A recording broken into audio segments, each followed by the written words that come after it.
আগামীকাল আপনি মারা যাবেন, এটা জানতে পারলে আপনি কি করবেন? একটা ভাইভা বোর্ডের প্রশ্ন ছিল এরকম। নমস্কার, আমি কমল বাদল ৯০ চ্যানেলের পক্ষ থেকে নতুন নতুন অনুপ্রেরণামূলক ও শিক্ষামূলক গল্পের ভিডিও আপনাদের পরিবেশন করে থাকি বিভিন্ন সময়ে। আজকেও তেমনই একটি মোটিভেশনাল গল্পের ভিডিও আমি পরিবেশন করে আপনাদেরকে শোনাবো। এই গল্পটি মন দিয়ে শুনবেন আর পুরোটা শুনবেন। আমার বিশ্বাস এই গল্পটি আপনাদের অনেকের অনেক প্রশ্নের উত্তর দিয়ে দেবে। এখন শুনুন এই গল্পটি। আগামীকাল আপনি মারা যাবেন, এটা জানতে পারলে আপনি কি করবেন? একটা ভাইভা বোর্ডের প্রশ্ন ছিল অনেকটা এরকম। প্রার্থী জবাব দিল, বেছে বেছে আমার শত্রুদের সাথে সাক্ষাৎ করব। উত্তর শুনে ভাইভা বোর্ডের সদস্যরা তো অবাক। একজন জানতে চাইলেন, কেন? আপনি এমনটা কেন করবেন? জবাবে প্রার্থী বলল, যারা আমার আপনজন তাদের ওপর আর মায়া বাড়ানোর মানে হয় না, তাতে তাদের আর আমার কষ্টই বাড়বে। এর বদলে আমার প্রতি যাদের রাগ তাদের সাথে একটু ভালো ব্যবহার করলে শেষ সময় তারাও হয়তো আমার জন্য দোয়া আর আশীর্বাদ করবে। ব্যাপারটা গুরুত্বপূর্ণ। আপনার সব কাজ যেন নিজের জন্য না হয়, কিছু কাজ শত্রুর কথা ভেবেও করুন, তাতে আখেরে আপনারই লাভ। যে লোকটা আপনার বানান ভুল ধরে সে আপনার লেখার প্রশংসাকারীর চেয়ে কম গুরুত্বপূর্ণ নয়। তার ভয়ে সঠিক বানান লিখুন, আপনার লেখার মান বেড়ে যাবে। প্রতিটা অর্জনের চেষ্টার পেছনে শত্রু থাকলে সেটা দ্রুত পাওয়া যায়।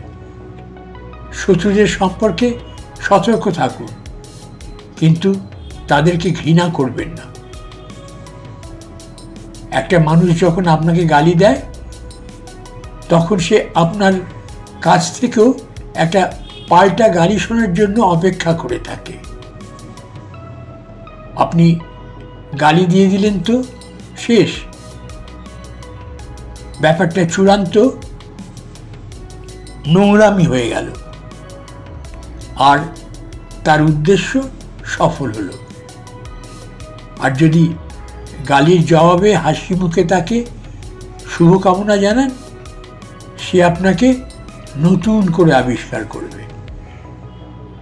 কাউকে তর্কে হারানো মানেই জয়ী হওয়া নয়, কখনো কখনো অন্যের যুক্তি মেনে নেওয়াই প্রকৃত বিজয়।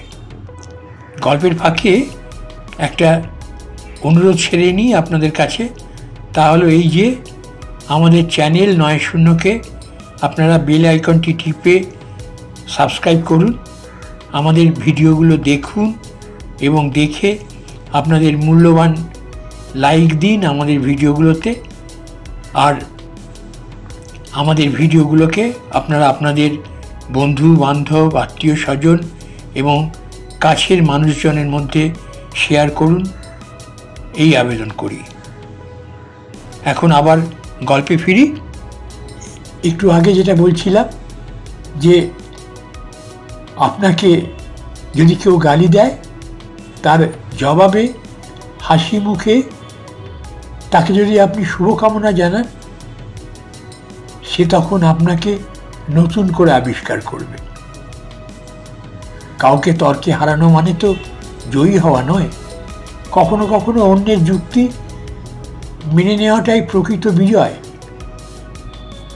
আমি যখন কিছু লিখি তখন সহমত কমেন্ট দেখলে খুশি হই, তবে কেউ যৌক্তিকভাবে দ্বিমত দিলেও অখুশি হই না। সমালোচকদের ভালোবাসুন, দিন শেষে তারা আপনাকে নিয়ে ভাবতে বসে যাবে। এটা পরীক্ষিত সত্য। মনে রাখবেন, প্রত্যেক শত্রুই আপনার জন্য এক একটা সতর্ক বার্তা, আর সতর্কতা সফলতার জন্য প্রচণ্ড দরকারি। কেউ অমুকের ভাতিজা বলে পাওয়ার দেখালে আপনি নিজেকে তমুকের ভাগ্নে হিসেবে পরিচয় না দিয়ে লোকটাকে সালাম দিয়ে চলে আসুন। এতে আপনি ছোট হবেন না, বরং বড়ই হবেন। ভালো থাকুক চারপাশের মানুষগুলো, ভালোবাসার, ঘৃণার, কাছের, দূরের সবাই।